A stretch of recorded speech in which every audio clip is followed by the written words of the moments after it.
Right now, we're bringing out a guest who's an author I'm a very big fan of. He's been on our show before. Please welcome Jordan Peterzach.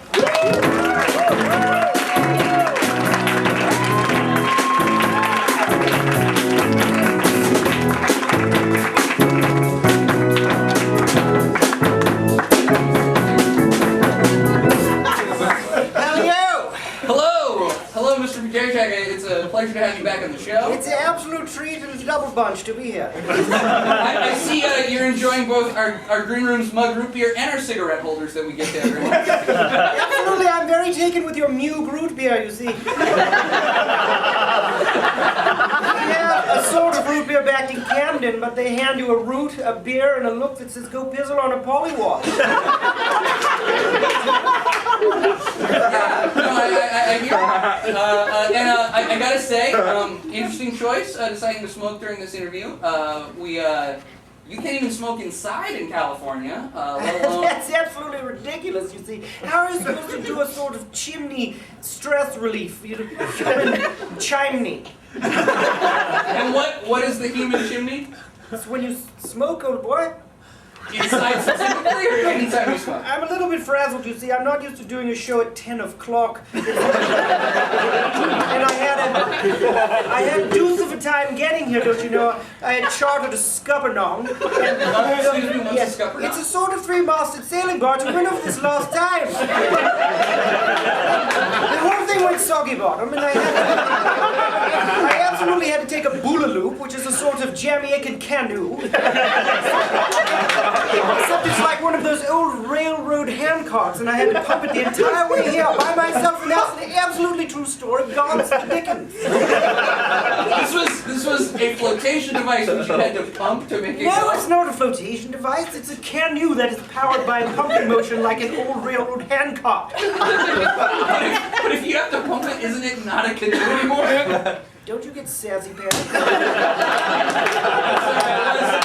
Your publicist did tell me I needed to be far less sassy than I was last Absolutely, it's apples and oranges, you see.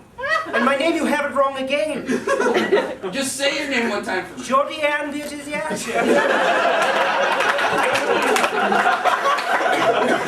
Jordan? Jordan Peterzach? Smith.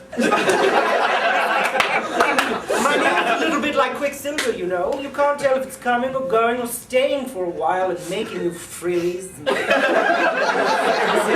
hard candies out of little ramekin holding out on your nightstand that you name. Is it the nightstand that you named? No, it's the hard candy. Let's talk about your book, Rabbits of Brazil. Absolutely, it's the anti-penultimate in a series of South American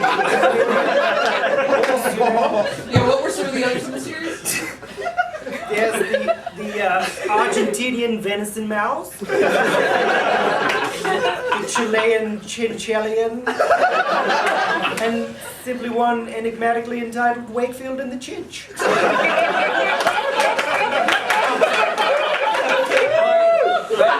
really did enjoy Wakefield and the Chinch. Really? Did you really tell me what it's about, old boy? You know, it was about the mating habits of the chinch. It absolutely was, I can tell you that. I've done much research myself. Oh my It's God. hard to talk with a cigarette holder in your mouth. Yeah, it's even harder to talk with two cigarettes. Sassy pants again? Now, this book, you know, focuses a lot on the Brazilian rabbit. What's the difference Excuse me, it's the Brazilian rabbit. Now, okay, well, let's just make sure I'm saying this right. Yes. Rabbit? Jordan? What's the difference between the version of this animal you find in Brazil and you find in the U.S.? Well, there's absolutely a difference, you see, because it's not just a sort of nationalistic border-crossing change. There's an actual evolutionary reason why they live in South America. I don't know. You didn't know the whole book and not mention that? We simply know there's a difference, but we don't know why it is, you see, because when you put one in a different geographical location, they seem to change their spots, and they're literally spotted. Well, that's evolution. Is it? Now, I have a copy, but and I've. Oh, we have time on fire! Are you doing okay there? All right, I'll take this. Why don't you take this? And I just wanted you to read. Sorry, the Moog is giving me the bugs. A synthesizer is giving you a murky body of water. Sassy pants.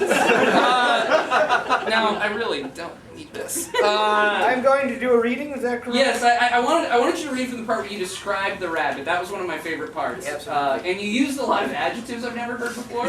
So I was really interested to hear that. I feel like that's the part of the book that might hook people in to get them to buy it. So just go ahead and read that section for us. Chapter 1. The lagomorph was rambunctious, you see. And everything I say, like you see, is in the book. These are not just vocal peccadillos. No, you've written the phrase "you see" hundreds of times. Absolutely. Then the pica, which is just phylum, you know. The pica, I say, oh boy, that's written in there. Where normally the pica would serve as a sort of mink stole, even though it wasn't mink, but a lagomorph, was itself wearing its own mink of a friend. Don't you see? Don't you see? Don't you see? And don't you see, oh boy, I say, whatever you mean, I say, what tally ho. He was a lonesome rabbit, living in his own hole, only peeking his head out for Shrove Tuesdays and the junkanoo. You know, in Brasilia, they have junkanoo. What's that? Well, actually, it's in Jamaica, but it's a sort of relative to the carnival. And that's why, and this is an absolute true story, been documented by all sorts of animal specialists, that the Brazilian wax actually began with the rabbits, you see. You're saying rabbits were getting Brazilian waxes? That's where that came from? Absolutely. Now, rabbits are so much smaller than people. Wouldn't that take off a substantial portion of their hair? Absolutely. The crazy thing is hair.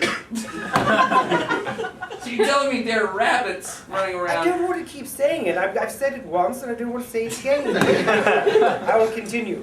The end. And then the rest of the pages are blank, you see.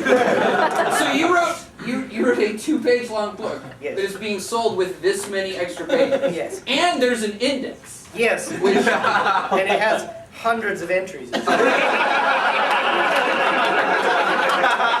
Every separate, don't you see, it's indexed in its own context. Like, for instance, this one here. Don't you see? Don't you see? It's on page 10, don't you see? And then that don't you see is indexed later in our sub-index, which is blank, and that's weird. That speaks my editors. But the whole thing is, it's blank because you're encouraged to take notes, you see. It's more of a handbook if you're going to visit the South America. Yeah, because you know what's really helpful when you're hacking through the jungles of South America is a giant hardback book. I know, yes. Well, Jordan, you've been a delight. The book comes out in just 3 short years. So, there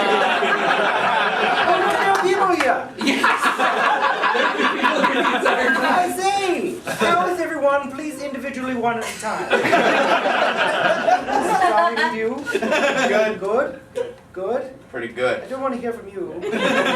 Just everyone? Okay, fine. Well, Jordan, would you mind sticking around with us for just a little? Yes.